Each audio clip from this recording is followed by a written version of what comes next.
চলতি বছরের জুনে আমেরিকা ও ক্যারিবিয়ান দ্বীপপুঞ্জে অনুষ্ঠিত হবে টি-20 বিশ্বকাপ। আসন্ন এই টুর্নামেন্ট ঘিরে পরিকল্পনা শুরু করেছে বাংলাদেশ। জাতীয় দলের সাবেক অধিনায়ক খালেদ মাহমুদ সুজনের চাওয়া আসন্ন জিম্বাবুয়ে সিরিজ থেকেই শুরু করা উচিত দল গঠনের কার্যক্রম। আজ মিরপুরে গণমাধ্যমের মুখোমুখি হয়ে সুজন বলেন, যারা বিশ্বকাপ খেলবে, যাদের সিলেক্টর, কোচ, অধিনায়ক, ম্যানেজমেন্ট বিশ্বাস করবে, তাদের আসলে জিম্বাবুয়ে সিরিজ থেকেই শুরু করা উচিত। কারণ হাতে তো বেশি সময় নেই। এরকম না যে দুইটা ম্যাচ এ খেললো, দুইটা ম্যাচ ও খেললো, আবার দুইজনেই ফেল করলো, তখন 5 নাম্বার ম্যাচে কাকে নিয়ে খেলবেন? আসলে আপনি কনফিডেন্স নষ্ট করলেন দুইটা ছেলের। ওই রকম না করে একটা ছেলেকেই 4টা ম্যাচ খেলান। যদি 2 ম্যাচে ফেল করে, তারপরও সুযোগ থাকবে তৃতীয় চতুর্থ ম্যাচে রান করে কনফিডেন্স বিল্ড আপ করার।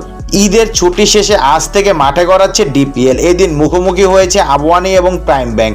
শান্ত তামিমদের ছাপিয়ে লড়াইটা সালাউদ্দিন এবং সুজনেরও। বিপিএলে পারলেও ডিপিএলে সুজনের সাথে পারেন না সালাউদ্দিন। সুজন বলেন, বিপিএলে যখন সালাউদ্দিনের মুখোমুখি হই, তখন আমার কাছে মনে হয় যে আমি মনে হয় ওর কাছাকাছিও না। এটা তো একটা টিমের ওপর ডিপেন্ড করে। আমি যখন ঢাকা টিম নিয়ে খেলি, তারপরও আমি কুমিল্লাকে হারিয়েছিলাম। ওই সময় মনে হয় যে একটা পার্থক্য থাকে, কিন্তু প্রিমিয়ার লিগে এসে আমরা কাছাকাছি। সালাউদ্দিনের কোচিংয়ের ধরন একরকম, আমার একরকম। ও যে বাংলাদেশের অন্যতম সেরা কোচ, এটা অস্বীকার করার উপায় নেই। বিপিএলে ওর টিম অনেক স্ট্রং থাকে, তাই কথা বলার মতো সুযোগই থাকে না। কিন্তু প্রিমিয়ার লিগে গত কয়েক বছরে ও আমার সাথে পেরে উঠছে না।